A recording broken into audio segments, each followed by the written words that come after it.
Teachers jailed for alleged sexual misconduct with young children at the same elementary school in Los Angeles. More graphic and heart-wrenching information seems to be coming out every day here. Parents are angry. God, it must be outraged and asking how could this happen with supposedly no one watching. Administration asleep at the wheel. Watch this. Was one student at this elementary school victimized by two teachers? Were complaints about the men ignored? Is there a bigger problem that went unchecked? How many alleged victims are there? These are just some of the questions being asked since Mark Burnt and Martin Springer were arrested within days of each other last week. Each is jailed on a number of charges related to sexual abuse of children. According to published reports, students reported in the 1990-91 school year that Burnt was masturbating behind his desk. The students were accused by a counselor of making that up. In 1994, police investigated a report that Burnt had touched a girl inappropriately.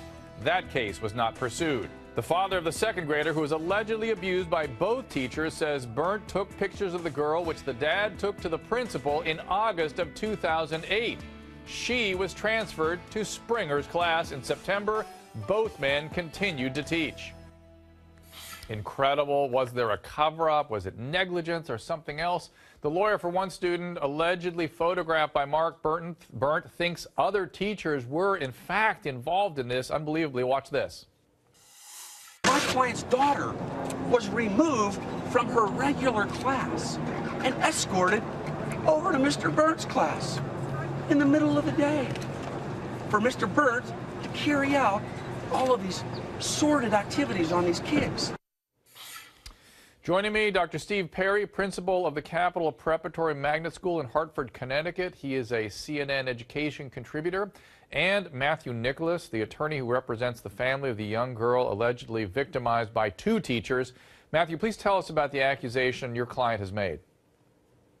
Well, the accusations at this point are that the parents came forward in 2008 when they saw these pictures. They were disturbed.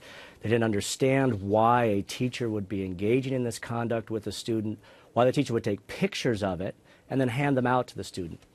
Pictures come home, parents are disturbed, they go to the principal and they say, this is not right. And the principal shrugged them off and said, this is probably part of a school project, there's nothing to worry about. We're going to keep the kid in class.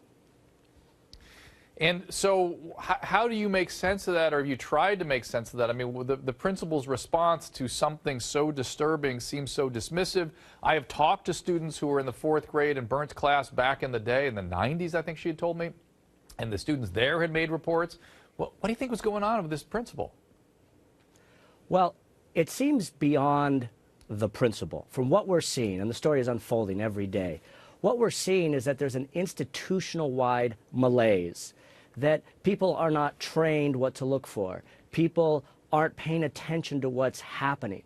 You know, when the father went to the principal and the principal was trying to dismiss him, the father insisted that the child be moved from Mr. Burnt's class, and he kept her out of school for a week until that would happen. Unfortunately, she was moved to Mr. Springer's class, and certain things continued to happen. But when a parent comes forward with a photograph or several photographs, and a principal doesn't even look into it, there is an institutional-wide problem that needs to be addressed. Steve, you sit in that principal chair. I want to go out to you. You always help me make sense of these things. Do you agree with what Mr. Nicholas is saying, that there's an institution-wide problem here? And if so, what would that be, in your opinion?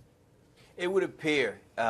Very rare is the occasion that a teacher could participate in what's alleged to have been his behavior for about 30 years and no one know. There's no point at which a child should be in a classroom and be among other children who have tape put over their mouths or blindfolds put on. There's nothing anywhere in academia where that's okay. And so it goes beyond the pictures. It goes into a place where the principals, because there may have been more than one in the school over that length of time, or the administration, and the colleagues. I always am strangely surprised by the colleagues who have this concern. They know that there's some sort of creep factor that's being that's in play, and they simply don't say anything. You know, it's easy to blame the principal, But I hold the colleagues in the room next door who didn't ask the question and didn't bring forward their concerns to the administration and keep going until something got done. Very often. Well, Steve, let me ask you. I want to ask something else, and that is that, you know, I think sometimes there's a concern of accusing teachers, you know, ruining someone's career because, you know, a child makes an accusation. Yeah, I understand what believe me, I don't think it's okay. Kids rarely lie. Dr. Drew, you and I both know kids rarely lie. You know, kids rarely make this stuff up. At least, Steve, where there's smoke, there's fire. You know what I mean? Usually somebody needs to really is the case. Investigate whenever kids say it. Yeah, but this child here's the deal. Is there something... I'm asking a tough question. Is there something in California? Is there something where the administration might have been frightened of a suit? Is there a union issue? Is there something more going on here that paralyzed the administration's ability to respond that has not yet been uncovered? I can never speak to why a person doesn't do the right thing when a child is involved. I don't even want to try and understand that. But I do know this, that every single one of us has an obligation to keep every single child safe. And it's very, very easy to ask hard questions when you put children first and you put them above adults. You have to ask yourself, why is this man taking pictures at all of children? It is, you know, parents. Trust me, yes. I think somebody should ask that question. That's bizarre as heck. And I think that's Matthew's point. And Matthew, let me ask you that same question about this administration having been paralyzed by some other issue that we haven't yet seen. You know, Drew, I can't, as you were asking that question, I was thinking, and in California, teachers and administrators are mandated reporters. They must report to authority, not what they know to be sexual abuse, but what could reasonably be sexual abuse.